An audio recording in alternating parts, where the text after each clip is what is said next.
Good evening everyone, सबैजनालाई स्वागत छ वेब इन्स्टिट्युटको नयाँ ओभरसियर अथवा सब इन्जिनियरको अनलाइन क्लासमा सबैजनालाई स्वागत छ। हामीले आजबाट भौतिक उपस्थितिमा फिजिकल क्लासमा पनि बिहान नयाँ क्लास सुरु गर्यौं।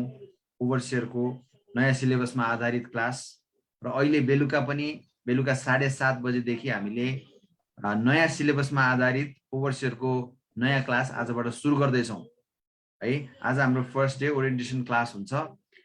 ल सरलाई पनि मैले स्वागत गर्दै माइक हस्तान्तरण गर्दै क्लास अगाडि बढाउन अनुरोध गर्दछु। सर। हस्, धन्यवाद सर, धन्यवाद।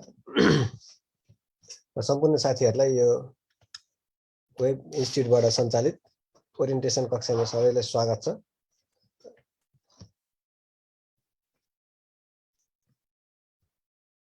भर्खरै लोकसेवाले सुरुमा तपाईहरुको ओभरसियरको चाहिँ 100 मार्क्सको 50 वटा अब्जेक्टिभ क्वेशन्स र प्रत्येकको अङ्कभार 2 अङ्कको दरले गर्दाखेरि 100 अङ्कको क्वेशन सोध्थ्यो भने रिसेन्टली चाहिँ तपाईहरुको सिलेबस पूर्ण रूपमा परिवर्तन भएर पहिलाको पाठ्यक्रममा थप सामग्रीहरू पनि थपेको छ, जसले गर्दाखेरि चाहिँ अब तपाईहरुको पहिलाको 100 अङ्कको पूर्णाङ्क चाहिँ अहिले 200 अङ्क भएको छ र 200 अङ्कको पूर्णाङ्क चाहिँ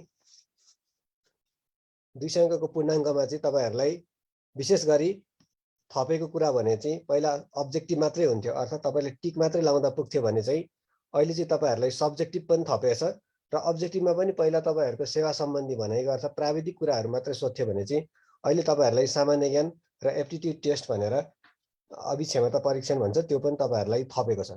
अब यसै विषयमा चाहिँ हामी यहाँ पाठ्यक्रम के छ, पाठ्यक्रममा थपिएका नयाँ सामग्रीहरू के हो र तिनीहरूको अब हामीले कसरी पढ्ने र त्यसमा चाहिँ विशेष गरी प्राविधिक कुराहरुमा चाहिँ अब हामीले अब पहिला तपाईहरुले अब्जेक्टिभ मात्रै पढ्दा पुग्थ्यो भनेको अर्थ तपाईहरुले अब्जेक्टिभमा जानेर होस् नजानेर होस् टिक हान्दाखेरि पुग्थ्यो भने अब चाहिँ त्यतिले मात्रै नपुग्ने भयो।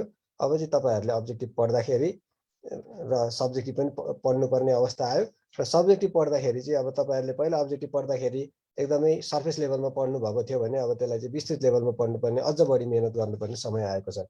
त्यही भएको हुनाले चाहिँ हामीहरूले यस कुरालाई मध्यनजर गरी वेब इन्स्टिट्युटको माध्यमबाट चाहिँ आज बिहान चाहिँ हामीहरूले फिजिकल क्लास सुरु गर्यौं भने अब अनलाइन क्लास चाहिँ यसरी नै बेलुका तपाईहरुसँग साक्षात्कार रूपमा हामी अगाडि आउँदैछौँ र तपाईहरुसँग सम्बन्धित भएर तपाईहरुको जिज्ञासा राख्दै तपाईहरुको जिज्ञासालाई सोलुसन गर्दै अनि हामीहरूले आफ्नो अगाडि कक्षाहरू अगाडि बढाउँदै जानेछौँ।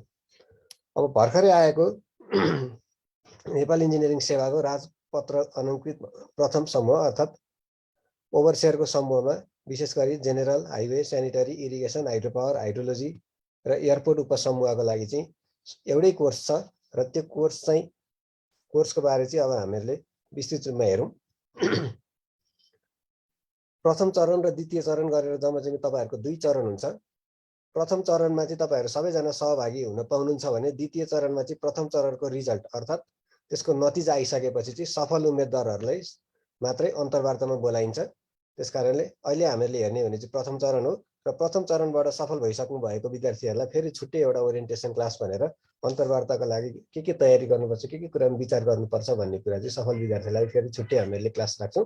त्यतिखेर हामी विस्तृत रूपमा हेर्छौँ। यो हामीहरूले लिँदाखेरि क्लास लिँदाखेरि चाहिँ हामीले प्रथम चरणमा आधारित रहेर हामीहरू अगाडि बढ्छौँ। यसको फुल मार्क्स भनेको 200 अङ्कको हुन्छ भने पछि तपाईहरु इन्टरभ्यूका लागि सेलेक्ट हुनुभयो भने त्यसको पूर्णाङ्क अर्थात् फुल मार्क्स भने चाहिँ 30 अङ्कको हुन्छ। अब यो जुन 200 मार्क्स छ त्यो 200 मार्क्सलाई छुट्याउने भने चाहिँ यो 100 मार्क्स र यो 100 मार्क्स गरेर जम्मा 200 मार्क्सलाई 2 विभाजन गरिएको छ। त्यसलाई प्रथम पत्र र द्वितीय पत्र भनेर 2 भागमा छ। प्रथम पत्र चाहिँ तपाईहरुको अब्जेक्टिभ्स अर्थात् वस्तुगत टिक हान्ने खालको क्वेशन्स आउँछ भने द्वितीय पत्रमा चाहिँ विषयगत अर्थात् सब्जेक्टिभ भनेको तपाईहरुले क्वेशन सोधेको हुन्छ, त्यसमा छोटो र लामो एन्सर गरी दुई प्रकारले सोध्ने भएको हुनाले चाहिँ छोटो र लामो उत्तर दिनुपर्ने हुन्छ। तपाईहरुले सुरुमा जाउँ, अब्जेक्टिभमा जाउँ। अब अब्जेक्टिभमा हेर्नुस् त, यो जुन 100 अङ्क छ यो 100 अङ्कलाई पनि उसले विभाजन गरेछ। 25 वटा प्रश्न चाहिँ तपाईको यो प्रथम पत्र अर्थात् सामान्य ज्ञान र सामान्य अभिक्षमता परीक्षण हुन्छ, जीके र जेनरल एप्टिट्युड टेस्ट भन्छ। त्यहाँबाट चाहिँ जम्मा तपाईहरुलाई 25 वटा क्वेशन आउँछ र प्रत्येक क्वेशनको अङ्कभार 2 अङ्क हुने भएको हुनाले यहाँ जम्मा 50 अङ्क भयो र यसै गरी जब बेस्ड नलेज भनेको तपाईँको सेवा सम्बन्धी अर्थात् जुन तपाईँहरूले यदि कोही साथीहरूले योभन्दा अगाडि तयारी गर्नुभएको थियो भने योभन्दा अगाडि तयारी गरेको चाहिँ तपाईँको अब्जेक्टिभ क्वेसन्सले चाहिँ अब 50 अङ्कलाई मात्रै भेट्ने हो। यो बाहेकको बाँकी 125 अङ्क चाहिँ 150 अङ्क चाहिँ तपाईँहरूले के गर्नु पर्यो त थप अतिरिक्त पढ्नुपर्ने भयो। अब अहिलेको हकमा चाहिँ तपाईँहरूलाई जिके र जेनरल एप्टिट्युड टेस्टबाट जम्मा 25 प्रश्न गरेर 50 अङ्कका आउँछ र सेवा सम्बन्धी ज्ञानबाट चाहिँ तपाईँहरूलाई फेरि अर्को 50 गरेर जम्मा अब्जेक्टिभ क्वेसन्स चाहिँ 100 अङ्कको आउँछ। र त्यसको लागि छुट्याइएको समय पहिला पनि 100 पूर्णाङ्कलाई 100 अङ्कलाई चाहिँ 45 मिनट नै छुट्याइएको थियो भने अहिले पनि 45 मिनट नै छुट्याइएको छ। अब पहिला चाहिँ के हुन्थ्यो त भन्दाखेरि पहिला चाहिँ तपाईँहरूलाई रिलेटिभली अब हाम्रो सेवा सम्बन्धी मात्रै क्वेसन सोध्ने भएको हुनाले चाहिँ तपाईँहरूलाई समय पर्याप्त हुन्थ्यो, समयको छेलोफेलो हुन्थ्यो, समय कमी हुने भन्ने अवस्था हुँदैन थियो भने अब चाहिँ तपाईँहरूको जेनरल एप्टिट्युड टेस्ट क्वेसन पनि राख्ने भएको हुनाले चाहिँ त्यहाँ चाहिँ तपाईँहरूलाई समय विचार गर्नुपर्ने हुन्छ। अब चाहिँ तपाईँहरूलाई पहिलाको जस्तो सजिलो भएन, समयलाई पनि विचार गर्नुपर्ने हुन्छ, नत्र भने फेरि आउँदा आउँदै पनि छुट्न सक्ने अवस्था हुन्छ। त्यही भएको हुनाले चाहिँ हामीहरू तपाईँलाई पढाउने क्रममा पनि यसबारे अझ तपाईँहरूलाई हामीहरूले भन्दै जान्छौँ। विकली टेस्टमा पनि तपाईँहरूलाई त्यो कुरा फिल हुन्छ, कसरी समयमा गर्ने भन्ने कुरा पनि हामीहरू तपाईँलाई भन्दै जान्छौँ। अब दोस्रो भनेको चाहिँ तपाईँको सब्जेक्टिभ क्वेसन्स भयो। सब्जेक्टिभ क्वेसन्स 100 अङ्ककै हुन्छ र यसको पास मार्क्स भनेको 40 अङ्क भयो। यसमा चाहिँ दुईवटा तरिकाले आउँछ। एउटा भने चाहिँ छोटो उत्तर अर्थात् सर्ट एन्सर क्वेसन्स आउँछ भने अर्को भने चाहिँ लामो उत्तर अर्थात् लङ एन्सर क्वेसन्स भनेर जम्मा 100 अङ्कलाई छोटो र लामो गरेर आउँछ। अब हेर्नुहोस् त छोटो क्वेसन भनेको जम्मा 12वटा आउँछ र त्यसको अङ्क भार भनेको 5 अङ्क हुन्छ। यसले गरेर 12 × 60 अङ्क गयो भने लामो उत्तर चाहिँ 4वटा मात्रै प्रश्न आउँछ र 4वटा प्रश्नको अङ्क भार कति हुन्छ त एउटा प्रश्नको अङ्क 10 अङ्क हुने भएको हुनाले 4वटा प्रश्नको जम्मा 40 अङ्क गरेर माथिको 60 र 40 जोडेर यसको सब्जेक्टिभको पनि टोटल अङ्क कति हुन्छ त 100 अङ्क हुन्छ। र यसमा तपाईँहरूलाई दिएको समय भनेको 2 घण्टा 15 मिनट हुन्छ। र लोकसेवामा के हुन्छ त तपाईँहरूले गर्ने गल्ती भने चाहिँ आउने क्वेसन्सलाई एकदमै धेरै समय दिने अनि त्यसपछि त्यसमा धेरै रुममा लिएर बस्ने, यसमा त म राम्रो मिलाउँछु राम्रो लेख्छु भन्ने सोच्ने, अनि त्यसपछि पछाडिका क्वेसन्सहरू गाह्रा क्वेसन्सहरू पछाडि गर्छु भनेर छोड्दै जाने, आएको एन्सरलाई छिटो लेख्छु भन्ने। अनि त्यसो गर्दाखेरि तपाईँहरूलाई यहाँ पनि के हुन्छ त समयको पाबन्दीले अलिकति समस्या पार्न सक्छ। अब यसमा पनि हामीहरूले तपाईँलाई पढाउने बेलामा छोटो उत्तर दिँदाखेरि कसरी लेख्ने, त्यसपछि कति कुरा लेख्ने, त्यसपछि त्यही क्वेसनलाई लामो एन्सरमा सोध्यो भने कसरी लेख्ने, कतिसम्म जाने, समय म्यानेजमेन्ट कसरी गर्ने भन्ने कुरा पनि हामीले तपाईँलाई आउने दिनहरूमा सिकाउँदै जान्छौँ। अब अघि भने जस्तै जम्मा 200 अङ्कको दिनुभयो र 200 अङ्कको दिइसकेपछि तपाईँहरूको रिजल्ट हुँदाखेरि यदि तपाईँहरू सफल हुनुभयो भने सफल उम्मेदवारहरूलाई चाहिँ अन्तर्वार्ताको लागि छनौट गरिन्छ र त्यो अन्तर्वार्ताको पूर्णाङ्क अर्थात् फुल अङ्क भनेको चाहिँ जम्मा 30 अङ्कको हुन्छ। यसरी गर्दाखेरि 200 अङ्कको जम्मा अब्जेक्टिभ र सब्जेक्टिभ गरेर हुन्छ भने 30 अङ्कको इन्टरभ्यू गरेर जम्मा तपाईँको 230 अङ्क चाहिँ पूर्ण अङ्कभार हुने हुन्छ। अब अघि भने जस्तै यो जुन पाठ्यक्रम छ यो पाठ्यक्रमलाई चाहिँ प्रथम चरण र द्वितीय चरण अर्थात् फर्स्ट लट र सेकेन्ड लट भनेर जम्मा 2 भागमा विभाजन गरिएको हुन्छ। अघि देखा जस्तै प्रथम र द्वितीय गरेर यो एक्जाम एकै दिनमै हुन्छ र एक दिनमा यो प्रथम चरण सुरुमा प्रथम चरणको एक्जाम दिने अर्थात् अब्जेक्टिभको एक्जाम दिने, अनि त्यसपछि के हुन्छ त समय छुट्याएको हुन्छ। त्यसपछि दोस्रो चरणको एक्जाम सकेसम्म एकै दिनमा नै पार्ने प्रयास हुन्छ। यहाँ तल पनि लेखेको छ एक दिनमा नै हुन्छ तपाईँहरूको। अर्को भने चाहिँ लिखित परीक्षाको प्रश्नपत्रको माध्यमको भाषा पाठ्यक्रमको विषयवस्तु जुन भाषामा दिएको छ सोही भाषाको आधारमा नेपाली वा अङ्ग्रेजी वा दुवै भाषामा हुन सक्नेछ भन्ने छ है त। भनेको अर्थ तपाईँहरूलाई क्वेसन्स नेपाली वा अङ्ग्रेजीमा त्यहाँमध्ये चाहिँ कुनै एउटामा हुन्छ र आवश्यकता अनुसार चाहिँ यदि स्पष्ट पार्नुपर्ने अवस्था भयो भने चाहिँ दुवै भाषा अर्थात् अङ्ग्रेजी वा नेपालीमा पनि राखेको हुन सक्छ भन्छ। त्यस कारणले क्वेसन चाहिँ अङ्ग्रेजी वा नेपालीमा आउँछ र कहीँ कहीँ स्पष्ट पार्नुपर्ने अवस्था आयो भने चाहिँ ब्राकेटमा दिएर नेपालीमा वा अङ्ग्रेजीमा लेखेको पनि हुनसक्छ। अब लिखित परीक्षाको माध्यम तपाईँहरूले एक्जामको एन्सर दिँदाखेरि चाहिँ विशेष गरी सब्जेक्टिभको एन्सर दिँदाखेरि चाहिँ नेपाली भाषा तपाईँहरूलाई जुन सहज लाग्छ अङ्ग्रेजी भाषा अथवा एउटै सेन्टेन्समा वा एउटै प्याराग्राफमा पनि तपाईँले आफ्नो सहजता अनुसार आफूलाई जसरी सजिलो लाग्छ नेपाली र अङ्ग्रेजी दुवै भाषा प्रयोग गरेर पनि तपाईँहरूले आफ्नो पाठ्य उत्तरमा उत्तर दिन सक्नुहुन्छ। त्यसै गरी प्रथम पत्र र द्वितीय पत्रको लिखित परीक्षा छुट्टा छुट्टै हुनेछ। भनेको अर्थ अब्जेक्टिभ क्वेसन्स र सब्जेक्टिभ क्वेसन्सको परीक्षा छुट्टा छुट्टै हुनेछ, तर एकै दिनमा परीक्षा लिनेछ भनेपछि चाहिँ त्यही दिन तपाईँहरूलाई लोकसेवाले सूचना प्रकाशन गर्ने बेलामा फलाना दिन यो समय भनेर समय छुट्याएको हुन्छ। अर्थात् लिखित परीक्षाको अब्जेक्टिभ र सब्जेक्टिभको एन्सर तपाईहरुले एकै दिनमै दिनुपर्ने हुन्छ। अर्को भने चाहिँ तपाईको नेगेटिभ मार्किङ पहिला पनि थियो, अहिले पनि कायम नै छ। यदि तपाईहरुले मल्टिपल चोइस क्वेशन अर्थात् वस्तुगत क्वेशन्स गर्दाखेरि तपाईको उत्तर गलत हुन गएमा चाहिँ प्रत्येक उत्तरको अङ्कभारमा चाहिँ 20% अङ्क कट्टा गरिन्छ। भनेको अर्थ तपाईको एउटा अङ्कभार 2 अङ्कको हुने भो र एउटा प्रश्न गलत गर्नुभयो भने चाहिँ तपाईले त्यसमा 20% भनेको अर्थ 0.4 अङ्क पनि गुमाउनुहुन्छ। भनेपछि जम्मा जम्मी तपाईले बिगारे अनुसार त 2 अङ्क गुम्यो नै, फेरि तपाईको त्यसको नेगेटिभ मार्किङ गरेर 0.4 अर्थात् टोटल चाहिँ तपाईको 2.4 अङ्क चाहिँ कट्टा गरिनेछ। तर तपाईलाई आएर छोडिदिनु भयो भने चाहिँ त्यसमा कुनै खालको नेगेटिभ मार्किङ चाहिँ हुँदैन। अब यसपछि अर्को भने चाहिँ तपाईहरुले अंग्रेजी अब उत्तर लेख्ने कुरा तपाईहरुलाई हुन त तपाईहरु क्लासमा गइसकेपछि त्यहाँ पनि सिकाउनुहुन्छ उहाँहरुले क्यापिटल लेटरमा लेख्नुपर्ने हुन्छ है त। एकदम ध्यान दिने यो चाहिँ ए बी सी वा डी भनेर चाहिँ क्यापिटल अक्षरमा लेख्नुपर्ने हुन्छ। यदि सानो अक्षरको एबीसीडी लेख्नु भयो भने चाहिँ त्यसलाई चाहिँ रद्द, त्यो उत्तर पुस्तिका चाहिँ रद्द हुनेछ भनेर भनेछ है त तपाईहरुले। यो चाहिँ विशेष गरी ध्यान दिनु। यो हुन त तपाईहरुलाई त्यो पछि हामीहरुले तपाईको एक्जाम आउनु भन्दा अगाडि पनि हामीहरुले तपाईहरुलाई भन्छौं र साथसाथै चाहिँ तपाईहरु एक्जाम परीक्षा हलमा पुगिसकेपछि त्यहाँको तपाईको गार्डले पनि तपाईहरुलाई यो कुरा सम्झाउनुहुन्छ। अर्को तपाईले ध्यान दिनुपर्ने भनेको यदि तपाईहरुले अब्जेक्टिभ क्वेशन्स गर्दै हुनुहुन्छ भने त्यहाँ कुनै प्रकारको क्याल्कुलेटर प्रयोग गर्न पाइने छैन। भनेको अर्थ क्याल्कुलेटर प्रयोग गर्न पाइने छैन। त्यसकारणले तपाईहरुले यो कुरा चाहिँ विशेष ध्यान दिनु। क्याल्कुलेटर मात्र लेखेरै छ, तपाईहरुलाई यसमा स्मार्ट वाचहरु लगाउन पाइने छैन। त्यसपछि साइन्टिफिक क्याल्कुलेटरहरु पनि कुनै किसिमको क्याल्कुलेटर पनि लान पाइने छैन। त्यो कुराहरु विचार गर्नु है त। कतिले चाहिँ यसपालि के भयो भन्दाखेरि कतिले चाहिँ स्मार्ट वाच लगाएर अनि तपाईहरु परीक्षाबाट पनि बाहिर गरिदिएको छ है। त्यसकारणले स्मार्ट वाचहरु लगाएर पनि जान पाइदैन, क्याल्कुलेटर प्रयोग गर्न पाइदैन। अब यसै गरी विषयगत प्रश्नहरुको हकमा तोकिएको अङ्कको एउटा लामो प्रश्न अर्थात् तपाईलाई 5 अङ्क वा 10 अङ्क भनेर तोकेको छ। कहिलेकाहीँ एउटै लामो प्रश्न पनि पर्न सक्छ अथवा एउटा प्रश्नलाई 2 वा 2 भन्दा बढी खण्डमा विभाजन गरेर भाग गरेर त्यसलाई खण्ड छुट्याएर तपाईहरुलाई लामो वा छोटो प्रश्न पनि सोध्न सक्ने खालको अवस्था हुन्छ भनेर यहाँ तपाईहरुले सिलेबसमा तोकिएको छ। अब विषयगत प्रश्नमा हुने ए र बी भन्ने छ। ए र बी मा चाहिँ तपाईहरुलाई छुट्टै उत्तर पुस्तिका दिइनेछ। तपाईहरुलाई छुट्टै कपी दिइन्छ र त्यो कपी अनुसार चाहिँ छुट्टै लेख्नुपर्ने हुन्छ। एउटै एन्सर पेपरमा सबैको एन्सर लेख्न पाइदैन। तपाईहरुको सेट त्यहाँ लेखेको हुन्छ, सेट ए सेट बी भनेको हुन्छ। त्यो सेट ए र सेट बी अनुसार चाहिँ तपाईहरुले छुट्टै कपीमा लेख्नुपर्ने हुन्छ। यो पनि विचार गर्नु होला, नत्र भने तपाईहरुले पहिला गरे जस्तो सबैलाई एउटैमा लेख्नु होला, त्यस्तो भयो भने मान्य हुँदैन। र परीक्षामा सोधिने प्रश्न संख्या अङ्कभार यथासम्भव सम्बन्धित पत्र विषयमा दिए अनुसार हुनेछ। भनेको अर्थ तपाईहरुको प्रश्न संख्या अथवा त्यसको छेउमा 2+1 अथवा 1+3 अथवा 1+2+1 यसरी जम्मा तपाईको 5 अङ्कमा सोधे भए त्यसरी नै विभाजन गरेर राखिएको हुन्छ। त्यसले तपाईहरुलाई केमा हिन्ट गर्छ त भन्दाखेरि त्यो क्वेशनलाई कति समय दिएर कति समय बिताउने वा त्यसको अङ्कभार अनुसार कति उत्तर लेख्ने भन्ने कुरा चाहिँ त्यसले तपाईलाई के गर्छ त गोवन गर्छ। त्यही भएको हुनाले चाहिँ यस्तो कुरामा विशेष ध्यान दिनुपर्छ। यो त तपाईहरुलाई हामीले विकली टेस्ट लिँदाखेरि पनि यही फर्मेटमा हामीले क्वेशन सोध्छौं।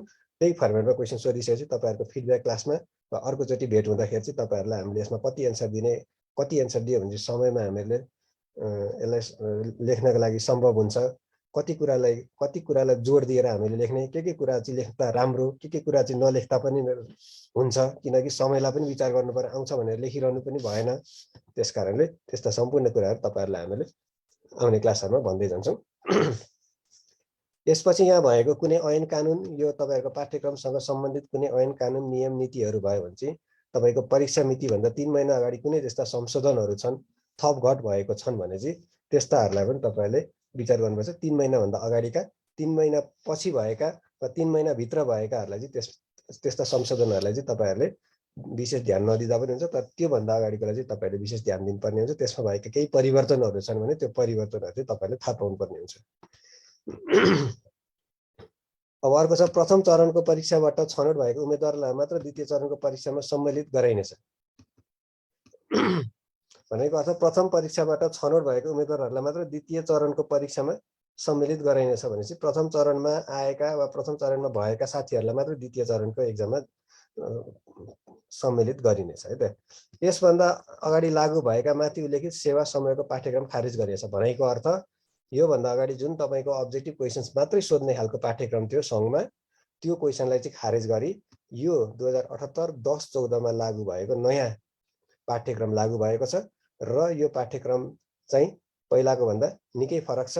अब तपाईँहरूले गर्नुपर्ने मेहनत पनि एकदमै बढी थपिएको छ र अब अर्को तपाईँहरूलाई चाहिँ विशेष गरी हुन त यहाँ अहिले तपाईँहरू ओभरसियर मात्रै हुनुहुन्छ होला।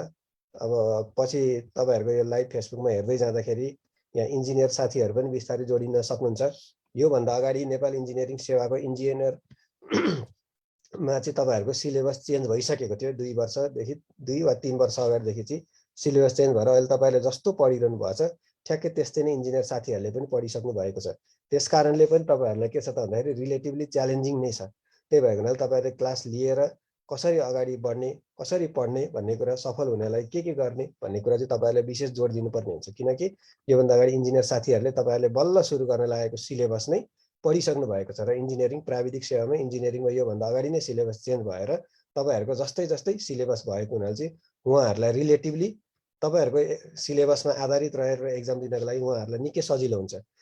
उहाँहरूसँग कम्पिटिटिभ हुनको लागि चाहिँ तपाईँहरू पक्कै पनि जोडिनुपर्ने हुन्छ र जोडिसकेपछि चाहिँ सम्पूर्ण हाम्रो निगरानीमा बसेर हाम्रो पढाइअनुसार, हाम्रो पाठ्यक्रम अनुसार पढाइ हुने भएको हुनाले चाहिँ यसमा बसेर तपाईँहरूले अगाडि बढ्न सक्नुहुन्छ, पढाइ अगाडि लान सक्नुहुन्छ।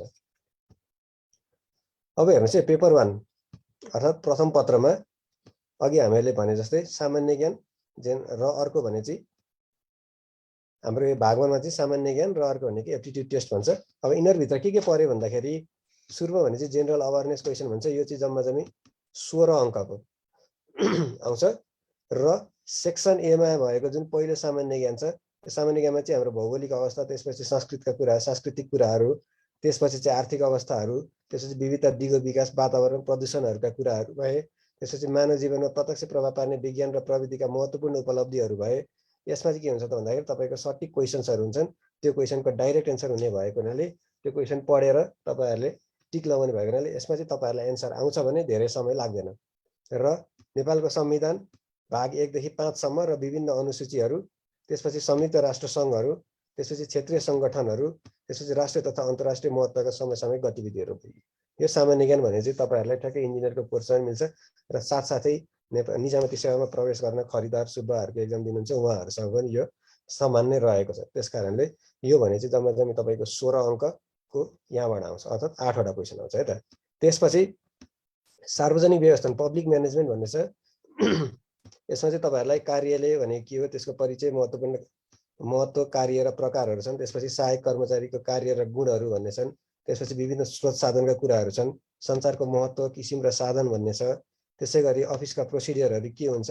त्यसपछि तोक आदेशहरू भनेको के हो, टिप्पणी भनेको हो, टिप्पणी लेखन कुरा, टिप्पणीका लागि ध्यान दिनुपर्ने कुरा के हो भन्ने कुरा यिनीहरूमा पर्छन्। र अर्को भने चाहिँ निजामती सेवा ऐन नियमावलीसँग सम्बन्धित कुराहरू छन्। अरू भने चाहिँ सरकारको बजेट, लेखा परीक्षणहरू, सार्वजनिक सेवा प्रवाहका विषयका कुराहरू छन्। त्यसपछि सार्वजनिक बडापत्रहरू भए। त्यसपछि आएर व्यवस्थापनको आधार तथा सार्वजनिक व्यवस्थापनमा निर्देशन, नियन्त्रण, समन्वय, निर्णय प्रक्रिया, उत्प्रेरणा र नेतृत्व भनी व्यवस्थापनको अवधारणाका कुराहरू छन्। त्यसपछि ह्युमन भ्यालुजका कुराहरू, त्यसपछि दायित्व, नागरिकका दायित्व, कर्तव्य, अनुशासन आदिहरू छन्। अब यसबाट भने चाहिँ तपाईँहरूलाई जम्मा 14 अङ्क अर्थात् 7 वटा क्वेसन्स पर्छन् है त।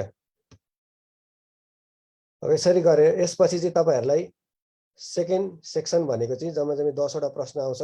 10 वटा प्रश्न भनेको चाहिँ प्रत्येक अङ्कको अङ्कभार 2 हुन्छ भनेर जम्मा कति आउँछ त 20 अङ्कको आउँछ। यसमा चाहिँ तपाईँको के छ त, अहिलेको सामान्य ज्ञान थियो भने अब चाहिँ जेनरल एप्टिट्युड टेस्ट। अब यसमा चाहिँ के हुन्छ त, भर्बल कुराहरू आउँछन्। यसमा भने चाहिँ तपाईँको शब्द ज्ञानहरू भए, त्यसपछि अनुक्रमहरू भए, समरूपता भए, वर्गीकरणहरू भए, त्यसपछि कोडिङ डिकोडिङका कुराहरू भए, त्यसपछि डिस्टेन्सहरूका कुराहरू भए, त्यसपछि लोजिकल रिजनिङहरूका कुराहरू भए। यिनीहरू भने के हुन्छ त भर्बल एप्टिट्युड टेस्टमा पर्छन्। त्यसै गरी न्युमेरिकल एप्टिट्युड टेस्टमा चाहिँ अब तपाईँहरूको समरूपता, वर्गीकरण, कोडिङ अहिलेको कुराहरू भए, म्याट्रिक्सहरू भए, त्यसपछि आएर प्रतिशत, भिन्न, अनुपात, औसत, समय र काम, वर्क टाइम भन्यो त्यो भन्यो। त्यसपछि आदि विषयवस्तुहरूबाट सामान्यतया सोधिनेछ। भनेको अर्थ तपाईँहरूले जुन योभन्दा अगाडि 10 क्लासमा पढ्नु भएको थियो वा टिएसएलसी वा एसएलसी दिँदाखेरि पढ्नु भएको थियो तिनीहरूसँग रिलेटेड न्युमेरिकल क्वेसन्सहरू आउँछन्। त्यसै गरी अरू भने चाहिँ अब बनावट विश्लेषणहरू, त्यसपछि नन भर्बल र एब्स्ट्राक्ट एप्टिट्युड टेस्ट भन्ने हुन्छ, योबाट पनि तपाईँहरूलाई आउँछ। र अर्को भने चाहिँ भेरिफिकेसन टेस्ट र फाइलिङ एप्टिट्युड टेस्ट भन्छ, त्यहाँबाट पनि तपाईँहरूलाई आउँछ क्वेसन्सहरू है त। अब यसै गरी हेर्दाखेरि तपाईँहरूलाई यो एप्टिट्युड टेस्टको बारे तपाईँहरूलाई हामीले विस्तृत रूपमा पढाउँछौँ, त्यतिखेर यसमा विभिन्न प्रकारका एप्टिट्युड टेस्टहरूका बारे हामीले हेर्छौँ त्यहाँ। र त्यतिखेर चाहिँ तपाईँहरूलाई विशेष गरी आइक्यू रिलेटेड, त्यसपछि आएर चित्रहरू अनुसार कसरी पत्ता लगाउने भन्ने कुराहरू त्यसमा हामीहरूले समेटेर तपाईँहरूलाई एप्टिट्युड टेस्टमा पनि पोख्त बनाउँछौँ। अब यसपछि मेन हामीहरूले तपाईँहरूलाई विशेष गरी पहिलादेखि नै कतिले तयारी गरेर पनि बस्नुभएको छ होला अब्जेक्टिभलाई मात्रै टार्गेट गरेर। र अब तपाईँहरूलाई मूलत हेरिने भने चाहिँ प्राविधिक विषयहरू हो। प्राविधिक विषय भने चाहिँ जब बेस्ड नलेज, जुन चाहिँ तपाईँहरूले योभन्दा अगाडि आफ्नो सिलेबस अनुसार अर्थात् तपाईँहरूले पढ्दाखेरि ओभरसियर पढ्दाखेरि वा इन्जिनियरिङ पढ्दाखेरि चाहिँ तपाईँहरूले आफ्नो कक्षामा पढेको अनुसार चाहिँ आउने क्वेसन्सहरू चाहिँ भाग 2 मा पर्छन्। त्यो भने चाहिँ सेवा सम्बन्धीको कुराहरू भयो। फर्स्टमा भनेको सर्वेइङ हो। सर्वेइङमा यिनीहरूको प्रिन्सिपल्सहरू के हो, यिनीहरू सेलेक्सन कसरी गर्ने, त्यसपछि लेबलिङका मेथड्सहरू के हुन्, यिनीहरूका प्रिन्सिपल के हो, प्लेन टेबलिङ भने के हो, यसमा कुन कुन तरिकाले गरिन्छ भन्ने कुरा छ। त्यसपछि थेरोलाइट र ट्राभर्स सर्वेइङहरूका कुराहरू, कन्टुरिङका कुराहरू, सेटिङ आउटका कुराहरू, यिनीहरू अब्जेक्टिभमा पनि एउटै छ, सब्जेक्टिभमा पनि एउटै छ। त्यही भएको हुनाले तपाईँहरूलाई हामीले पढाउने बेलामा नै सब्जेक्टिभ र अब्जेक्टिभ दुईटैलाई हिट हुने गरी नै हामीले पढाउँछौँ। र अर्को कुरा के छ त भन्दाखेरि सिलेबसमा आधारित मात्रै रहेर पढाउँदाखेरि पनि नपुग्ने भएको हुनाले सिलेबसले मागेको भन्दा पनि बढी अथवा तपाईँहरूको एक्जाममा योभन्दा अगाडि सोधिरहेको र विभिन्न किताबमा पाइने कन्टेन्टहरूलाई समेटेर हामीले सिलेबसमा मात्रै आधारित नरहेर सिलेबसभन्दा बाहिर रहेर पनि तपाईँहरूलाई एक्स्ट्रा नलेज पनि दिन्छौँ। सिलेबसमा मात्रै आधारित रहेर पढ्नुभयो भने चाहिँ तपाईँहरूलाई सिलेबसभन्दा निकै बाहिरका पनि क्वेसन्सहरू कहिलेकाहीँ एउटा वा दुईटा पर्ने भएको हुनाले चाहिँ त्यस्तो क्वेसनहरू पनि हिट होस् भनेर तपाईँहरूलाई हामीले पूर्ण रूपमा तयारी गराउँछौँ। त्यसै गरी अर्को कन्स्ट्रक्सन मेटेरियल्स, कन्स्ट्रक्सन मेटेरियलमा स्टोनहरू भयो, सिमेन्ट भयो, त्यसपछि क्ले प्रोडक्ट्सहरू भयो, पेन्ट र भार्निस भयो, बिटुमिन भयो, यिनीहरू सबै कुराहरू चाहिँ के हुन्छ त कन्स्ट्रक्सन मेटेरियल्समा अब्जेक्टिभ्स र सब्जेक्टिभ्सहरू दुईटैलाई टार्गेट गरेर हामीले पढाउँछौँ। अर्को भने चाहिँ मेकानिक्स अफ मेटेरियल्स र स्ट्रक्चर भन्ने छ। अब यसमा तपाईँहरूको मेकानिक्स अफ मेटेरियल्स, त्यसपछि बिमका कुराहरू, सिम्पल स्ट्रक्चर थ्योरीहरू, त्यसपछि अब थ्योरीमा भन्नु पर्दाखेरि यिनीहरूका डिजाइनहरू भए, त्यसपछि यिनीहरूबाट सोध्न सक्ने लामा क्वेसन्सहरू पर्न सक्ने सम्भावना हुन्छ। त्यही भएर यिनीहरू कुनै डेरिभेसनका कुराहरू भए यिनीहरू सबै हामी मेकानिक्स अफ मेटेरियल्स र स्ट्रक्चर्समा हेर्छौँ। र यसपछि अर्को भने चाहिँ हाइड्रोलिक्स। अब हाइड्रोलिक्समा फ्लुइड सम्बन्धीका कुराहरू, फ्लुइडका प्रपर्टिजका कुराहरू, त्यसपछि हाइड्रोकाइनामेटिक्स र डाइनामिक्सको कुराहरू, त्यसपछि डिस्चार्ज मेजरमेन्ट गर्ने मेथड्सहरूको कुराहरू र फ्लोको क्यारेक्टरिस्टिक्सहरूको कुराहरू समेटेर हामीले यो सिलेबसमा आधारित रहेर हामीले पढाउँछौँ। यसपछि कुरा आयो soil mechanics and foundation. Soil mechanics लेखे पनि फाउन्डेसनको थोरै कुरा हेर्नुपर्ने हुन्छ। सोइल मेकानिक्समा यसका टाइप्सहरू, विभिन्न फेजहरूका कुराहरू भए, त्यसपछि अप्टिमम मोइस्चर कन्टेन्टसँगको रिलेसन्सहरूका कुरा भए, ड्राई डेन्सिटीका कुराहरू भए, त्यसपछि सोइल वाटर बिचका रिलेसन्सका कुराहरू भए, विभिन्न लजहरू टर्जागी, डार्सिज ल, मोअर कलम फेलर थ्योरी, मोअर कलम इक्वेसन्स, मोअर्स डायग्राम, यिनीहरू सबैहरू चाहिँ हामीले केमा हेर्छौँ त कम्प्याक्सन, कन्सोलिडेसन, सियर स्ट्रेन्थ, त्यसपछि आएर अर्थ प्रेसर, बियरिङ क्यापेसिटीहरू हामीले केमा हेर्छौँ त सोइल मेकानिक्स एन्ड फाउन्डेसन भन्ने च्याप्टर हेर्छौँ। यसमा हामीले एकदमै धेरै जोड सोइल मेकानिक्सलाई दिन्छौँ भने थोरै कन्टेन्टहरू चाहिँ फाउन्डेसनको पनि हेर्छौँ। यसपछि नेक्स्ट भने चाहिँ तपाईँहरूको स्ट्रक्चरल डिजाइन भन्ने छ। स्ट्रक्चरल डिजाइनमा चाहिँ हामीहरूले विभिन्न सेक्सन्सहरूका कुरा, सियर फोर्स, एक्जियल फोर्स, बोन्डिङहरूका कुरा, त्यसपछि आएर विभिन्न आरसिसी स्ट्रक्चर्सहरूको डिजाइन, यहाँबाट चाहिँ तपाईँलाई लङ क्वेसन पर्न सक्ने सम्भावना हुनसक्छ। तपाईँको कोडमा भएका प्रोभिजनहरू के हो भन्ने खालका क्वेसन्सहरू पनि सोध्न सक्ने सम्भावना हुन्छ। त्यही भएर यसमा पनि हामीले तपाईँलाई विस्तृत रूपमा पढाउँछौँ। यसपछि अर्को भने चाहिँ building construction technology. Building construction टेक्नोलोजीमा यो भने चाहिँ केही सोइल मेकानिक्स र केही फाउन्डेसनका कुराहरू यसमा अलिकति विस्तृत हुन्छ। फाउन्डेसनका कुराहरू, वालका कुराहरू, डिपिसी ड्याम प्रुफका कुराहरू र कङ्क्रिट टेक्नोलोजी यहाँ पनि छुन्छ हामी कङ्क्रिट टेक्नोलोजी। र कङ्क्रिट टेक्नोलोजी केही चाहिँ बिल्डिङ मेटेरियल्समा पनि छुन्छौँ। त्यसपछि वुडवर्क्सका कुराहरू भयो, फ्लोरिङ फिनिसिङहरूका कुराहरू चाहिँ हामी कन्स्ट्रक्सन टेक्नोलोजी भन्ने च्याप्टरमा हेर्छौँ। र यसपछि आउने भने चाहिँ अर्को water supply and sanitation engineering छ। यसमा चाहिँ हामीले वाटर सप्लाई सम्बन्धी ग्राभिटी वाटर सप्लाई, त्यसपछि आएर पाइप वाटर सप्लाई, त्यसपछि सिवर्सहरूका कुराहरू, सेनिटरीका कुराहरू चाहिँ हामीले यसमा हेर्छौँ। र यसपछि अर्को भने चाहिँ इरिगेसन इन्जिनियरिङ। इरिगेसनमा यसका एडभान्टेज र डिसएडभान्टेजहरू प्रायः जस्तो तपाईँहरूलाई अब्जेक्टिभमा यसका साथसाथै सब्जेक्टिभमा पनि सोध्न सक्ने भयो। त्यसपछि क्रप वाटर इरिगेसन क्यानलहरूका कुरा, तिनीहरूका डिजाइनहरूका कुराहरू तपाईँलाई सब्जेक्टिभमा पनि रहन सक्ने भए यिनीहरू पनि हामी के हेर्छौँ त इरिगेसन्स भन्ने च्याप्टरमा हामी हेर्छौँ। त्यसपछि तपाईँहरूलाई हाइवे इन्जिनियरिङ छ। हाइवे इन्जिनियरिङमा मेनली भनेको यसको थ्योरी, त्यसपछि एनआरएस र एनआरआरएस बिचका डिफ्रेन्सहरू, एनआरएस र एनआरआरएस बिचको विशेषताहरू, त्यसपछि तिनीहरूको आधारमा गरिने डिजाइनहरू, त्यसपछि ड्रेनेज सिस्टमहरू, त्यसपछि पेमेन्ट बिटुमिनस लेयर्सहरूका कुराहरू, त्यसपछि विभिन्न कन्स्ट्रक्सन टेक्नोलोजीका कुराहरू, त्यसपछि ब्रिजहरूका कुराहरू र मेन्टेनेन्स रिपेयर रुटिन मेन्टेनेन्सहरू, डिफ्रेन्ट टाइप्स अफ द मेन्टेनेन्सहरूको बारे चाहिँ हामी के गर्छौँ त यसमा विस्तृत छलफल गर्छौँ। त्यसपछि भनेको estimate and costing. Estimate and कस्टिङमा हामीहरूले अब विभिन्न आइटम्सहरू, त्यसपछि तिनीहरूका मेजरमेन्टहरूका कुराहरू, त्यसपछि गभर्मेन्टमा यसलाई कसरी युज गरिन्छ भन्ने कुराहरू, गभर्मेन्टका स्ट्यान्डर्ड फर्मेट्सका कुराहरू, र त्यसपछि स्पेसिफिकेसन भने के हो, टाइप्सहरू के हो, भ्यालुएसन के हो, इम्पोर्टेन्स के हो, युजेज के हो, टाइप्स के हो, यिनीहरू भन्ने कुरा चाहिँ हामी के हेर्छौँ त एस्टिमेट एन्ड कस्टिङमा हेर्छौँ। अर्को भने चाहिँ कन्स्ट्रक्सन म्यानेजमेन्टमा। कन्स्ट्रक्सन म्यानेजमेन्टमा विभिन्न टाइप्सको अर्गनाइजेसनहरू के हुन्, अर्गनाइजेसनका फाइदा बेफाइदाहरू के हुन्, त्यसपछि विभिन्न क्लाइन्ट, कन्ट्र्याक्टर, ओनर, इन्जिनियरहरू बिचको रिलेसन्स के छ, तिनीहरूको फङ्सन्सहरू के हो, तिनीहरू हेर्छौँ।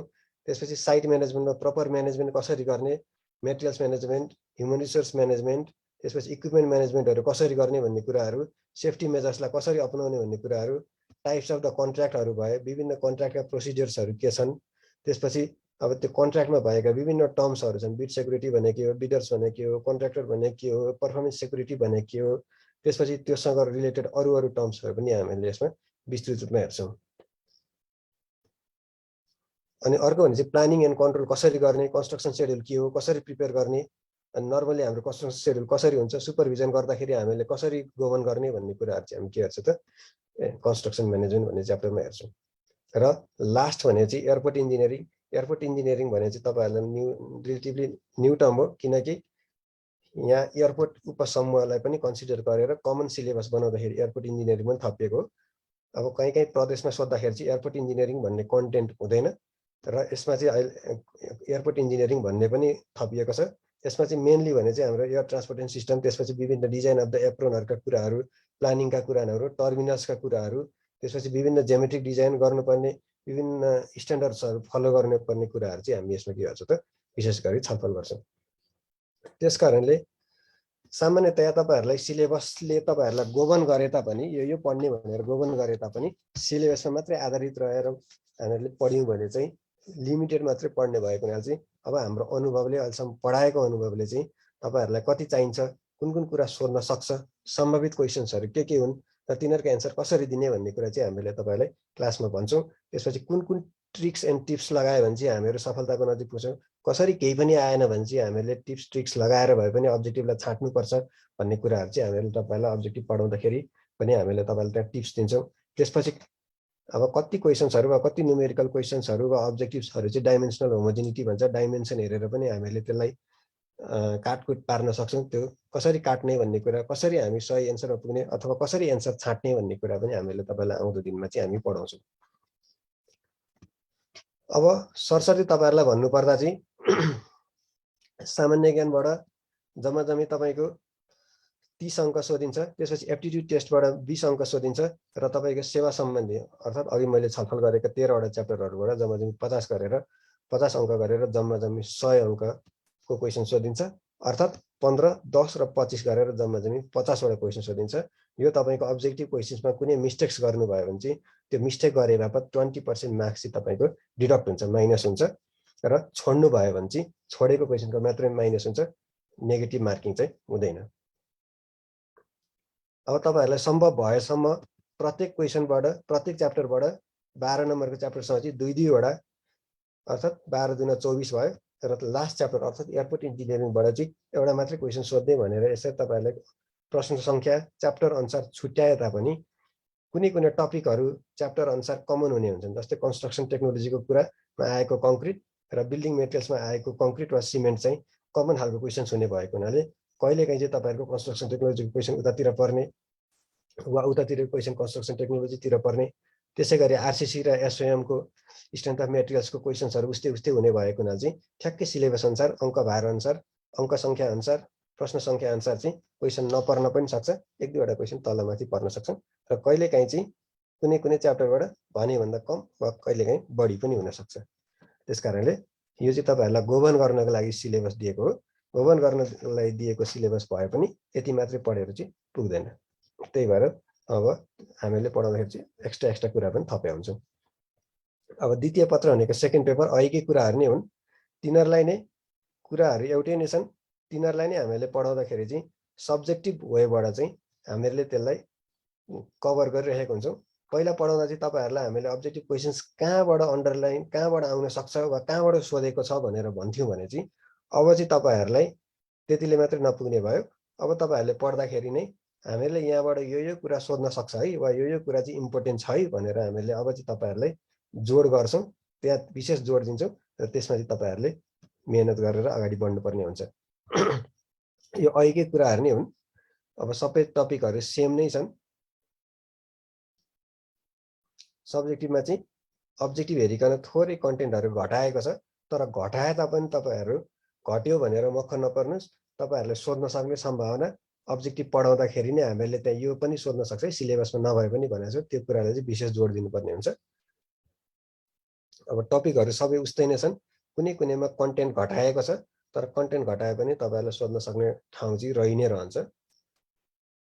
अब यसमा चाहिँ तपाईँहरूलाई जुन 100 अङ्कको सब्जेक्टिभ सोधिन्छ भनेर भनिएको थियो, 100 अङ्कको सब्जेक्टिभ क्वेसनमा चाहिँ तपाईँहरूलाई सेक्सन ए र सेक्सन बी भनेर खण्ड ए र खण्ड बी भनेर 50 अङ्क र 50 अङ्कको गरेर जम्मा 100 अङ्क बनिएको छ।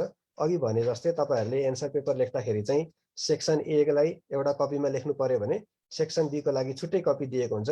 सेक्सन ए को एन्सर लेख्दाखेरि एउटा कपीमा लेख्ने र सेक्सन बी को एन्सर लेख्दाखेरि चाहिँ अर्को कपीमा लेख्ने गरेर जम्मा 2वटा कपीमा चाहिँ सब्जेक्टिभ लेख्नुपर्ने हुन्छ। सेक्सन एमा पर्ने भनेको सर्भिङ रिलेटेड क्वेसन्सहरू, त्यसपछि कन्स्ट्रक्सन मेटेरियल्स रिलेटेड क्वेसन्सहरू, अनि थर्ड भने चाहिँ मेकानिक्स अफ मेटेरियल्स र स्ट्रक्चर रिलेटेड कुराहरू, फोर्थ भने चाहिँ हाइड्रोलिक्स रिलेटेड कुराहरू र फिफ्थ भने चाहिँ सोइल मेकानिक्स रिलेटेड कुराहरू चाहिँ, अनि सिक्स्थमा भनेको स्ट्रक्चरल डिजाइन रिलेटेड कुराहरूसम्म चाहिँ 6 च्याप्टरसम्म चाहिँ तपाईँको केमा पर्यो त सेक्सन एमा पर्यो। भनेको अर्थ जुन एउटा कपीमा सेक्सन ए भनेर लेख्नु भएको छ त्यो सेक्सन ए कपीमा चाहिँ तपाईँले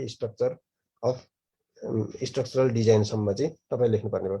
तपाईँहरूलाई त्यहाँ छुट्याएर लेखेको हुन्छ, पाठ्यक्रममै लेखेको के अरे तपाईँहरूको क्वेसन पेपरमै लेखेको हुन्छ। सेक्सन ए भनेर लेखेको हुन्छ, त्यसमा तपाईँको 6 च्याप्टरसम्म चाहिँ सोधेको हुन्छ। फेरि तलपट्टि सेक्सन बी लेखेको हुन्छ, अनि फेरि बाँकी क्वेसन्सहरू सोधेको हुन्छ 7वटा च्याप्टरको। अनि तपाईँहरूले लेख्दाखेरि चाहिँ त्यो माथिसम्मको 6वटालाई एउटामा लेख्ने र बाँकी 7वटा चाहिँ के गर्नु त अर्कोमा लेख्ने। अब हेर्नुहोस् त, बिल्डिङ कन्स्ट्रक्सन टेक्नोलोजी भयो सेक्सन बीमा पर्ने, त्यसपछि water supply and sanitation engineering. तपाईँहरूले कुन कता पर्छ भनेर याद गरिनु पर्दैन। तपाईँहरूलाई क्वेसन सोध्ने बेलामै सेक्सन एमा रहेका क्वेसन भनेर यतिवटा भनेर सोधे हुन्छ, अनि फेरि सेक्सन बी भनेर अर्को सोधे हुन्छ। त्यही अनुसारको करेस्पोन्डिङ कपीमा लेख्नुपर्ने हुन्छ। सेक्सन ए को कुरा सेक्सन बीमा मिसाउने, सेक्सन बी को कुरा सेक्सन एमा मिसाउने, त्यस्तो चाहिँ गर्नु हुँदैन है त। हाइवे इन्जिनियरिङ, त्यसपछि आएर estimate and costing, construction management र फाइनल भने चाहिँ एयरपोर्ट इन्जिनियरिङ गरेर जम्मा तपाईँहरूको 7वटा च्याप्टर गरेर जम्मा तपाईँहरूलाई 100 अङ्कलाई यसरी 2टा सेक्सन ए र बी भनेर छुट्याइएको छ है त। ल अघि भने जस्तै हो, 50-50 अङ्ककै सेक्सन ए र सेक्सन बी छ, त्यही अनुसारको क्वेसन्सहरू आउँछन्। यसमा चाहिँ 6वटा छोटो प्रश्न, त्यसको अङ्क भएर 5 अङ्क भयो, जम्मा टोटल भनेको 30 अङ्क भयो। र यसै गरी सेक्सन बीबाट पनि छोटो क्वेसन्सहरू 6वटा प्रश्न र 5 अङ्कको दरले 30 गरेर 30 छोटो जम्मा 30 अङ्क भयो। र सेक्सन एमा चाहिँ लामो प्रश्न 2वटा आउने भयो र त्यसको अङ्कभार भनेको 10 अङ्क हुने भयो। र सेक्सन बीमा पनि 2वटा लामो प्रश्न आउने भयो र त्यसको अङ्कभार भनेको 10 अङ्क भयो। यसरी गरेर यहाँ 20-20 अङ्क भयो। अब सेक्सन ए को टोटल हेर्नु त, सेक्सन ए को टोटल भनेको कति हुन्छ त 30 र 20 गरेर जम्मा 50 अङ्क हुन्छ भने, त्यसै गरी सेक्सन बीमा पनि 6वटा छोटो प्रश्न र 2वटा लामो प्रश्न गरेर 30 र 20 गरेर जम्मा कति हुन्छ त 50 अङ्क हुन्छ। यसरी 50 र 50 सेक्सन ए र बी गरेर टोटल सेकेन्ड पेपर अर्थात् द्वितीय पत्रको सब्जेक्टिभ लेख्नुपर्ने खालको जम्मा कतिको अङ्कको आउँछ त 50 र 50 गरेर 100 अङ्कको आउँछ। तपाईँहरूलाई यहाँ खास एउटा स्याम्पल क्वेसन्स दिएको भए अझ बुझ्नलाई सजिलो हुन्थ्यो। स्याम्पल क्वेसन्स दिएको रहेछ। स्याम्पल क्वेसन चाहिँ तपाईँहरूलाई हामीले विकली टेस्ट गर्ने बेलामा ठ्याक्कै यही सिलेबसमा आधारित रहेर नै क्वेसन प्याटर्न बनाउँछौँ र त्यतिखेर चाहिँ हामी त्यतिखेर थप स्याम्पल क्वेसन्सको बारे पनि छलफल गर्छौँ। केही क्वेसन छ भने तपाईँले सर प्लिज भोइस आएन सर भन्नुभएको छ, भोइस आयो होला अहिले। अरू केही छ भने तपाईँहरूले राख्न सक्नुहुन्छ, नत्र भने हामी चाहिँ अब र यो तपाईँहरूले अहिले यो पढ्नु भयो भने चाहिँ अब मलाई जहाँसम्म लाग्छ यो भर्खर तपाईँहरूको 5औं तह अर्थात् ओभरसियरको सिलेबसमा चाहिँ यो भर्खरै आएको चेन्ज हो। यो चाहिँ सङ्घमा आएको चेन्ज हो। तपाईँहरूलाई थाहा छँदैछ योभन्दा अगाडि गण्डकी प्रदेश एक्जाम दिन बाँकी होला, त्यहाँ चाहिँ तपाईँहरूलाई अब्जेक्टिभ क्वेसन्स मात्रै सोधिन्छ। र कर्णाली प्रदेशमा अब तपाईँहरूलाई कर्णाली प्रदेशको लागि पनि तपाईँहरूले सिलेबस हेर्नुभयो भने पनि त्यसमा पनि सब्जेक्टिभ क्वेसन्सहरू राखिएको छ। सब्जेक्टिभ क्वेसन्स चाहिँ त्यसमा चाहिँ जम्मा तपाईँको 6वटा क्वेसन्स 5 मार्क्सको 30 मार्क्स र 2वटा लङ क्वेसन गरेर जम्मै तपाईँहरूको कर्णाली प्रदेश पनि हेरिहालौँ। जम्मी तपाईँहरूको त्यहाँ चाहिँ सब्जेक्टिभमा तपाईँहरूले एप्टिट्युड टेस्ट यस्तो जेनरल नलेज भन्ने एक्स्ट्रा केही पनि छैन। आफ्नै विषय सम्बन्धी मात्रै के छ त त्यसमा सब्जेक्टिभ क्वेसन सोधिएको छ। जम्मी 6वटा क्वेसन 30 अङ्कको क्वेसन सोधिएको छ सब्जेक्टिभ, र सबै छोटो एन्सर मात्रै हुन्छ, लामो एन्सर हुँदैन। र 70वटा क्वेसन्स अर्थात् 1 अङ्क भार भएको 70वटा क्वेसन्स चाहिँ तपाईँको अब्जेक्टिभको रूपमा आउँछ यहाँ चाहिँ। त्यस कारणले यदि तपाईँहरूले अब सङ्घको तयारी गर्नुभयो भने अटोमेटिकली चाहिँ तपाईँको कर्णाली प्रदेशको पनि तयारी हुन्छ। र मलाई जहाँसम्म लाग्छ चाहिँ अब आउने दिनमा चाहिँ तपाईँहरूलाई अब प्रदेशले पनि सङ्घकै बिस्तारै कपी गर्ने भएको हुनाले चाहिँ ढिलो चाँडो प्रदेशमा पनि तपाईँको सङ्घको जस्तै यस्तो बृहत खालको 200 पूर्णाङ्क अङ्क भएको चाहिँ तपाईँहरूलाई सिलेबस बन्न सक्ने सम्भावना बढी छ। त्यही भएको हुनाले यो कोर्स कभर गर्न लामो समय पनि लाग्ने भएको हुनाले अब तपाईँहरू ढिलो नगरिकन जोइन भएर अब यहाँ तपाईँहरूले प्रथम पत्र द्वितीय पत्र दुवैको तयारीको लागि चाहिँ तपाईँहरू अगाडि बढ्नुपर्ने हुन्छ। यसमा त्यस्तो केही क्वेसन छ भने राख्दा हुन्छ, त्यसपछि नत्र भने म एउटा सानो डेमो क्लास सुरु गर्छु।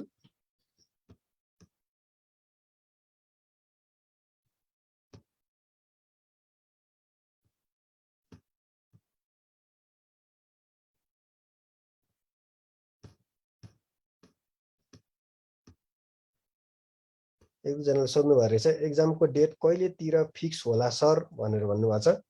अब एक्जामको डेट यो बिचमा अब कोभिडको कारणले र केही सानो मुद्दाको कारणले गर्दाखेरि पहिला हुने भनेको एक्जामहरू बल्ल रिसेड्युल भएर फागुनमा सेड्युल भएको छ। अब यसपछि तपाईँहरूको सङ्घको लागि चाहिँ खाली हुने भएको हुनाले मलाई जहाँसम्म लाग्छ यो चाँडै नै हुन्छ। तपाईँले 1 महिना अगाडिको समय दिएर त्यहाँबाट रुटिन जारी भएको हुन्छ। मलाई जहाँसम्म लाग्छ 2 महिना 2.5 महिना जस्तो भित्र चाहिँ तपाईँहरूको एक्जाम हुन सक्ने सम्भावना रहन्छ। किनकि यो बिचमा जनशक्तिहरूको ग्याप धेरै नै भयो र कोभिडको कारणले र बिचमा लोकसेवा कोभिडको कारणले गर्दाखेरि लोकसेवाको जुन त्यो नर्मल सेड्युल थियो त्यो सेड्युल बिथोलिएको छ।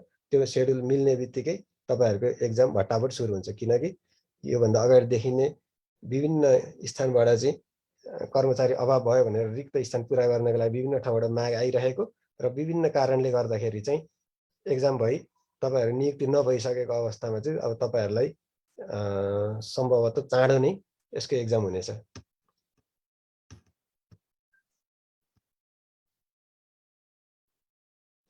यो क्लास मर्निङमा हुन्छ कि हुन्न सर भन्नुभएको छ। अनलाइन क्लास चाहिँ बेलुका मात्रै हुन्छ र मर्निङमा चाहिँ तपाईँको फिजिकल क्लास सुरु भएको छ।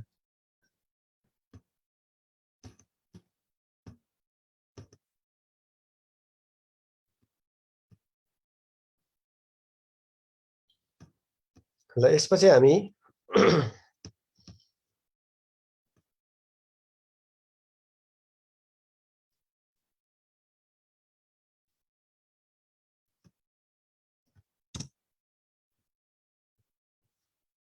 सुरुमा चाहिँ तपाईँको प्राविधिकसँग रिलेटेड भएका विषयहरू सुरु हुन्छन्। किनकि प्राविधिकबाट तपाईँको लङ क्वेसन र सर्ट क्वेसन सँगसँगै हुने भएको हुनाले चाहिँ हामी सुरुमा प्राविधिक विषय पढिसक्छौँ।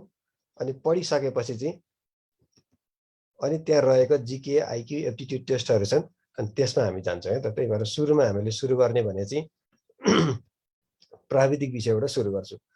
अब मैले पढाउँदाखेरि चाहिँ तपाईहरुलाई मेनली 4 वटा टपिक पढाउँछु। एउटा भनेको कन्स्ट्रक्सन मटेरियल, अनि अर्को भने चाहिँ एस्टिमेट, अर्को भने चाहिँ कन्स्ट्रक्सन म्यानेजमेन्ट र अन्तिममा सोइल मेकानिक्स एन्ड फाउन्डेसन भन्ने 4 वटा च्याप्टर चाहिँ समय भएसम्म चाहिँ मैले तपाईहरुको कभर गर्छु। एकजनाले के सोध्नु भएको छ भने सर अनि हाम्रो कोर्स कभर हुन्छ त सर 2 आवर्सको क्लासले भनेर भन्नुभएको छ।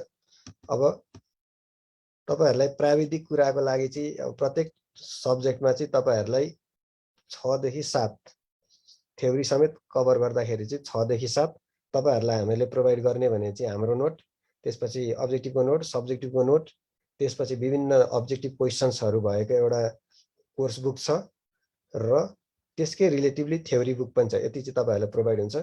कोर्स तपाईहरु ढुक्क हुनुस्, कोर्स चाहिँ हामीले जसरी पनि सक्छ तपाईहरुलाई। अब आवश्यकता अनुसार समय बढाउनु पर्ने भयो भने चाहिँ हामीले यसलाई एक्सटेन्ड पनि गर्न सक्छ। बिहान 2 घण्टा वा बेलुका 2 घण्टा वा बेलुका नै 2 घण्टा, 2.5 घण्टा, 3 घण्टासम्म चाहिँ अनलाइन क्लासमा चाहिँ हामीले एक्सटेन्ड गर्न सक्छौं। फिजिकल क्लासमा पनि हामीले आवश्यक पर्यो भने चाहिँ बिहान 3 घण्टासम्म गर्न सक्छौं। कोर्स सक्ने कुरामा चाहिँ तपाईहरुले आत्तिनु पर्दैन। कोर्स हामीले जसरी पनि भन्दाखेरि तपाईहरुले बुझ्ने तरिकाले तपाईहरुको समयको अनुकूलता मिल्ने गरी तपाईहरुलाई दिनुपर्ने नोटहरु दिएर जसरी पनि हामीले तपाईहरुलाई कोर्स चाहिँ सक्छौं।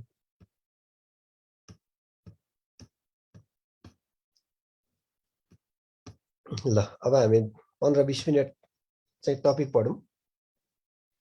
अब कन्स्ट्रक्सन मटेरियल्स सुरुमा तपाईको कन्स्ट्रक्सन मटेरियल्स छ। कन्स्ट्रक्सन मटेरियल्सबाट 2टा देखि 3 वटा जस्तो क्वेशन्स पर्न सक्छ। सिलेबसले तपाईलाई 2टा भने पनि 2टा देखि 3 वटा, किनकि कन्स्ट्रक्सन मटेरियल्स अघि मैले भने जस्तै कन्स्ट्रक्सन मटेरियल्स चाहिँ गएर कन्स्ट्रक्सन टेक्नोलोजी भन्ने टपिकसँग पनि कमन सर्टेन कन्टेन्टहरु चाहिँ कमन हुने भएको हुनाले चाहिँ तपाईहरुलाई 2टा देखि 3 वटा क्वेशन्स पर्न सक्ने सम्भावना हुन्छ र थ्योरीमा पनि यसबाट क्वेशनहरु सोध्नको लागि मजाका ठाउँहरु छन्। त्यही भएको हुनाले चाहिँ अब चाहिँ तपाईहरुलाई कन्स्ट्रक्सन मटेरियल्स भन्ने सुरु गरौँ। कन्स्ट्रक्सन मटेरियल्समा सुरुमा तपाईहरुलाई हामीले एन्सर दिँदाखेरि प्राय जस्तो सुरुमा थ्योरीमा एन्सर दिँदाखेरि चाहिँ हामीले जहिले पनि डेफिनेसन लेख्ने। डेफिनेसन लेखिसकेपछि चाहिँ तपाईलाई के सोधेको छ त्यो कुरालाई चाहिँ हामीले सेकेन्ड पार्टमा लेख्ने, अनि लास्टमा भने चाहिँ कन्क्लुजनमा चाहिँ अब जे कुरा हो तपाईले माथि जे कुरा लेख्नुहुन्छ त्यसलाई सर्टकटको रूपमा चाहिँ तपाईले कन्क्लुजनमा लेख्ने।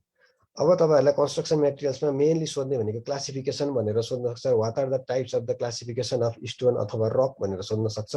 अब हामी डिफरेन्ट टाइप्स अफ द क्लासिफिकेसन्सहरु हेर्छौं र पढ्दा पढ्दै क्लासिफिकेसन्स हेर्दा हेर्दै यसबाट आउन सक्ने अब्जेक्टिभ क्वेशन्सहरु के हो र अब्जेक्टिभ क्वेशन्स कसरी सोध्छ भन्ने कुरा चाहिँ हामी यहाँबाट हेर्छौं।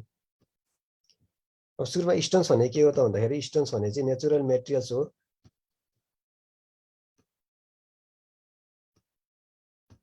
स्टोन्स भने चाहिँ नेचुरल मेटेरियल्स हो जुन चाहिँ के हुन्छ त क्वारी। क्वारी भनेको ढुङ्गा खानी, तपाईहरुलाई बुझ्न सजिलो होस् भनेर मैले त राखेको छु। ढुङ्गा खानीबाट अब्टेन हुने अर्थात ढुङ्गा खानीबाट उपलब्ध हुने नेचुरल मेटेरियल्सलाई हामी के भन्छ त स्टोन भनेर भन्छौं। अब जुन ढुङ्गा खानीबाट तपाईहरुले स्टोन पाउनुहुन्छ अर्थात स्टोन अब्टेन फ्रम द क्वारी, क्वारीबाट आउने स्टोनलाई चाहिँ हामी के भन्छ त फ्रेश स्टोन भनेर भन्छौं। फ्रेश स्टोन भने के हो त क्वारीबाट आउने स्टोनलाई हामी के भन्छ त फ्रेश स्टोन भनेर भन्छौं। तपाईहरुलाई क्वेशन एउटा के सोध्छ त भन्दाखेरि स्टोनको सोर्स के हो अथवा स्टोन केबाट आउँछ भनेर अब्जेक्टिभ क्वेशन सोध्छ। त्यो केबाट आउँछ त क्वारीबाट आउँछ। र अर्को क्वेशन के सोध्छ त भन्दाखेरि क्वारीबाट आउने स्टोनको नाम के हो भनेर क्वेशन सोध्छ। ड्राई स्टोन हो कि, त्यसपछि आएर स्टोन हो कि, त्यसपछि क्वारीबाट आउने वुड हो कि नन भनेर सोध्छ। क्वारीबाट जहिले पनि हाम्रो के आउँछ त क्वारीबाट स्टोन आउँछ। यदि त्यहाँ स्टोनको ठाउँमा फ्रेश स्टोन छ भने fresh stone is the best answer. अर्को तपाईहरुलाई क्वेशन सोध्ने भनेको जुन फ्रेश स्टोन छ अर्थात क्वारीबाट आएको स्टोन छ, त्यो क्वारीबाट आएको स्टोनलाई चाहिँ हामी फ्रेश स्टोन भन्छौं। र फ्रेश स्टोनलाई चाहिँ हामीले रेगुलर शेप अर्थात तपाईले एउटा सामान्य तरिकाले मैले सोधे भने कडा स्टोनलाई ड्रेसिङ गर्न सजिलो हुन्छ कि फ्रेश स्टोनलाई ड्रेसिङ गर्न सजिलो हुन्छ भनेर क्वेशन सोध्यो भने ड्रेसिङ भनेको के हो भन्दाखेरि तपाईले जुन त्यो ल्याएको स्टोन हुन्छ त्यो स्टोन भनेको इरेगुलर शेपको स्टोन हुन्छ। क्वारीबाट ल्याएको स्टोनलाई त्यो इरेगुलर शेपको स्टोनलाई रेगुलर शेपमा चेन्ज गर्ने प्रोसेसलाई चाहिँ हामी के भन्छ त ड्रेसिङ भनेर भन्छौं। भनेको अर्थ तपाईले यदि यस्तो खालको शेपको स्टोन ल्याउनु भएको छ र यसलाई चाहिँ तपाईहरुले रेगुलर शेप अर्थात् तपाईँले चाहेको सेप रेक्टेङ्गुलर हुनसक्छ, स्क्वायर हुनसक्छ, पेन्टागोनल हुनसक्छ, हेक्सागोनल हुनसक्छ। यस्तो इरेगुलर सेप अफ द स्टोनलाई रेगुलर सेप अफ द स्टोनमा कन्भर्ट गर्ने प्रोसेसलाई हामी के भन्छ त ड्रेसिङ भनेर भन्छौँ। तपाईँको क्वेसन चाहिँ के सोध्छ त भन्दाखेरि फ्रेस स्टोनलाई ड्रेसिङ गर्न सजिलो हुन्छ कि ड्राई स्टोनलाई ड्रेसिङ गर्न सजिलो हुन्छ भन्ने खालको क्वेसन सोध्छ। अब यसमा बुझ्नुपर्ने यो कमन नलेजले पनि मिल्छ। फ्रेस स्टोन भनेको काँचो खालको स्टोन हो, अर्थात् क्वारीबाट जस्ट आएको स्टोन हो र त्यो के हुन्छ त भन्दाखेरि त्यसमा मोइस्चर कन्टेन्ट एकदमै बढी हुन्छ र त्यो ड्राई नभइसकेको हुन्छ, भनेको अर्थ इनफ स्ट्रेन्थ गेन नगरिसकेको हुन्छ। त्यही भएको हुनाले चाहिँ हाम्रो जहिले पनि ड्रेसिङ गर्नको लागि चाहिँ हामीलाई काँचो खालकोमा सजिलो हुने भएको हुनाले dressing is easy on the fresh stone. Fresh स्टोनमा चाहिँ के हुन्छ त ड्रेसिङ सजिलो हुन्छ। हो यस्तै यस्तै खालका क्वेसन्सहरू चाहिँ तपाईँहरूलाई स्टोनको क्वारी रिलेटेड कुरा र फ्रेस स्टोन रिलेटेड कुराहरूमा सोध्छ। अर्को क्वारी रिलेटेड कुरा सोध्ने भने चाहिँ पछि पनि आउँछ तपाईँहरूलाई। क्वारीमा जुन त्यो फ्रेस स्टोन क्वारीबाट निक्लिने जुन फ्रेस स्टोन हुन्छ इरेगुलर सेपको, त्यसभित्र सर्टेन मोइस्चर कन्टेन्टहरू हुन्छन्। त्यो मोइस्चर कन्टेन्टलाई चाहिँ हामी के भन्छ त क्वारी स्याप भनेर भन्छौँ। ठिक छ, त्यस कारणले क्वारी स्याप भनेको के हो तपाईँलाई थ्योरीमा सोध्यो वाट इज क्वारी स्याप भन्यो भने क्वारी स्याप भनेको के हो त quarry sap is the moisture content which is present in the fresh stone. Fresh स्टोनमा प्रेजेन्ट हुने मोइस्चर कन्टेन्टलाई हामी के भन्छ त क्वारी स्याप भनेर भन्छौँ। अथवा क्वारी स्यापको अर्को नाम भने चाहिँ नर्मल्ली हामी स्याप मात्रै भनेर पनि भन्न सक्छौँ।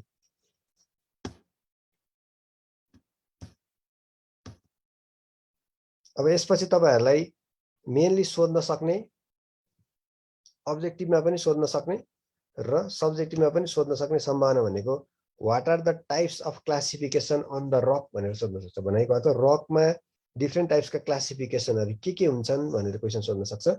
र अब्जेक्टिभमा त तपाईँहरूलाई सोधेकै छ different classification of the rock भनेर अप्सन एमा जियोलोजिकल, बीमा चाहिँ फिजिकल, सीमा चाहिँ केमिकल र डीमा अल अफ द एबोभ भन्ने चाहिँ हामी different types of the classification अहिले मैले भनेको यी तीनटै कुरा पढ्छौँ। त्यही भएको हुनाले अब्जेक्टिभमा चाहिँ के हुन्छ त अल अफ द एबोभ भन्ने एन्सर हुन्छ। फर्स्टमा भने चाहिँ जियोलोजिकल क्लासिफिकेसन हेरौँ। जियोलोजिकल क्लासिफिकेसनले चाहिँ रकलाई तीन भागमा डिभाइड गरेको हुन्छ। एउटा भने चाहिँ इग्नियस रक र अर्को भनेको चाहिँ सेडिमेन्टरी रक र अर्को भनेको चाहिँ लास्ट वान भनेको चाहिँ मेटामोर्फिक रक भनेर जम्माजम्मी जियोलोजिकल क्लासिफिकेसनले तीन भागमा रकलाई डिभाइड गरेको हुन्छ।